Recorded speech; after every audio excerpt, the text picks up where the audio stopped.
right, we'll get started with the press conference of the number 13 ranked Harvard Crimson, number 4 seed in this tournament, making their 6th tournament appearance under head coach Ted Donato. He is joined here today by ECAC Player of the Year and top 10 Hobie Baker finalist junior defenseman Adam Fox, alongside senior captains Michael Floodstrand and Louis Zerder-Gossage. We'll start with a statement from head coach Ted Donato, and then we'll go into questions for the players first, and then questions for Coach Donato will come after. Coach? Well, we're just excited to be here. Obviously, the NCAA tournament is the goal of every team as they start the year, and we're excited to be in Manchester. So far, it's been a great host, and it's a great facility, and we're really looking to the challenge, towards the challenge of playing a great team in UMass. All right, we'll begin with questions for the players first. Please state your name and publication before answering or before asking, and speak directly into the microphone. Unmute. Can you please unmute your microphone, sir? Jared, unmute it for him, please. Thank you. For any of the players, do you have the #1 power play in the country? Just from your observations at ice level, what's gone into that? What made you so effective on the man-up situation?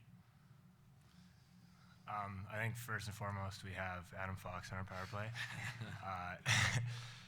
and then 4 other pretty skilled players too, including myself. But I think we work the puck around well. We put pucks in net and simplify when we have to, but then also once the ice gets opened up, we have the skill to make plays and then capitalize. Riley Walsh is a great shot. Jack Jury's very good around the net. He's one of those players who is also really good at retrieving pucks, so having him around the net is great for puck retrievals and then getting pucks after we shoot it. And then Casey Dornbach's a great playmaker, so I think all those pieces together make it so that we could have the type of season that we're having on the power play. He pretty much said it all, but I think our philosophy is just, you got to get shots on net and pucks in net in order to score on the power play, and I think we have the skill to, move it around a lot, and then, when we get good looks, we're able to capitalize on it, so, I think it's been pretty effective so far. Other questions for the players?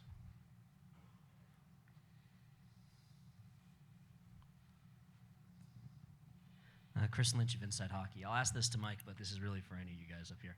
You guys are not new to deep tournament runs, though there are some guys who weren't around for the 17 run. How much does the experience of making deep runs in the tournament aid you in the ability of coming up here?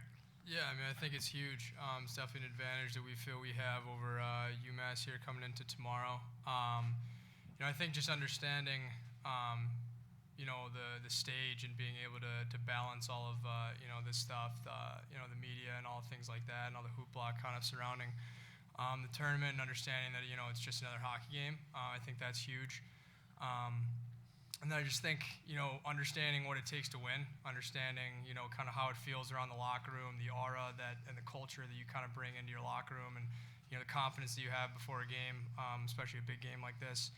I think it's huge, but I think at the same time, you can't just rely on the fact that you've been here before to think that that's going to help you, win going forward. So, it's definitely an advantage that we hope to take advantage of, but at the same time, it's a whole new year, a whole new team. Any other questions for the players? Alex Hall, New Hampshire Union leader. I guess what's kind of been the focus for you guys since the ECAC semis, what you guys have kind of been focusing on over the last week or so? I think so far we've been scouting their team. We think we have a pretty similar team to there, that we have a strong back end, and so do they. So you have to prepare for that. I think we know Hockey East is a little different league than what we play in, a little more open hockey, and we saw that in BC and BU, who we played this year, and that we've played over the years. So I think just trying to brush up on the style of play that they have, and work on the little things that might be a little different than what we see game in, game out during the season goes a long way. And then obviously trying to get ourselves in the right mindset to come out and compete and do as well as we can. Any other questions for the players?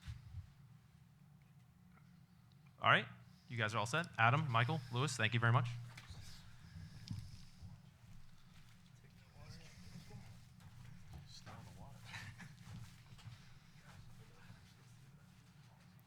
Now open it up to questions for head coach Ted Donato. Josh Walfish, Daily Hampshire Gazette. Ted, obviously Greg came from St. Lawrence. You guys played them a little bit when he was there. You at all surprised that he was able to turn UMass into this sort of force and kind of returning them to the NCAA tournament?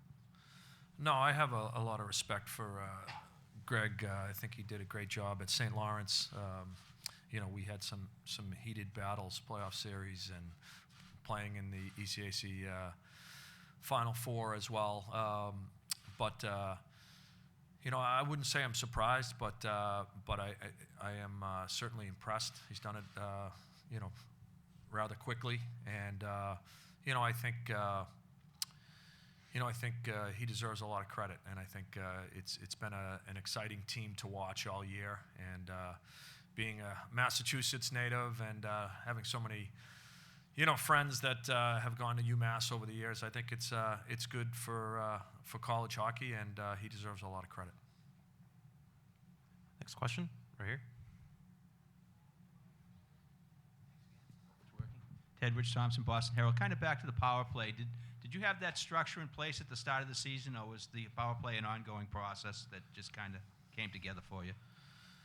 Well, I think Coach Rob Rassi works with our power play. Each year is a different group of guys. We have 2 freshmen on the power play, so a little bit different structure than we had last year. But I think, to me, the key to the power play, other than the fact, we have really good, talented players, and and a defenseman at the top that's outstanding. I think they share the puck, and I think we've been able to take advantage of what's given. So, certainly we have tendencies and things that we look for, but I think we also take what's given, and in any given stretch, we have different guys that seem to be carrying the day, as far as the goals go. So, I think you have to morph with the different. The game is scouted, very closely, and teams try to take away certain options. So I think we've done a good job in becoming dangerous because of our ability to share the puck. And conversely, UMass is 1/100th of a percentage point behind you in that category. So what have you observed from their power play? A little bit of the same. I mean, I think you have multiple pressure points. Obviously, Makar is super dangerous and can kind of turn the game on its head at any given moment. But whether it's Delgazio, whether it's Pritchard, whether it's Leonard, whether it's Chafee, they utilize all their options, and all those guys are become dangerous. So you take away one thing, and the other thing, the other option becomes more dangerous. And so I think it's hard to have the success that both teams have had without being able to utilize all the different weapons. And I think it makes both teams go to a certain point. So we'll have to be very disciplined as to how we play the game. Tim O'Sullivan, Concord Monitor. Ted, I'm working on a story on Riley Walsh. Can you tell me kind of what you like about his game and how you've seen him develop in the last couple of years in your program? Well, Riley's a tremendous young man. I think as a coaching staff, we've been very impressed with how hard he has worked on his game. Obviously, he's got great offensive instincts, dynamic shot, and but I think he's really worked on his, all-around game. He's become a much better defender, and I think he deserves a lot of credit because he's put in the time both on the ice, off the ice, watching video to try to, become a guy that can impact the game in all 3 zones. So, he's been a big part of our team this year. He scored some great goals for us. He's been a big part of the power play, and I think we're all very proud, of the development he's made over the last couple of years. What does he still need to work on, and what's sort of his ceiling? Yeah, well, he came in as a natural 18-year-old, defenseman right out of high school, and I think he's had some great guys to watch play, guys like Fox, guys like Marino. So I think whether it's a guy like Riley or a guy like Jack Rathbone, I think there's a standard of excellence that they get to watch and learn from, and I think Riley is certainly keen enough to take advantage of that and watch to see the things that he could improve on. I think as a defenseman, it's arguably the toughest position to play outside of goalie, at the next level. So you're always learning, and sometimes you're learning about, avoiding mistakes. So it's not about just all the great plays, but limiting the number of, turnovers or bad decisions. And I think he's really worked at that, and I think that's something that, he'll continue to improve upon. Ted, you mentioned Cale Makar before. How similar do you kind of see how UMass is using him compared to how you guys use Adam Fox? Well, I think they're different players. I think that the similarity is that they're both, kind of the straw that stirs the drink for both teams. And I think the similarities in the sense that it appears that when each team needs a guy to step up in a big moment, those are the two guys that the teams are looking towards. But I think there's a similarity in the fact that both guys see large amount of ice time. Both guys play in all situations. So I think there are some similarities, but I think there are also some real differences in the sense that I think Makar is obviously bigger, probably a heavier shot. Whereas Fox, I think, is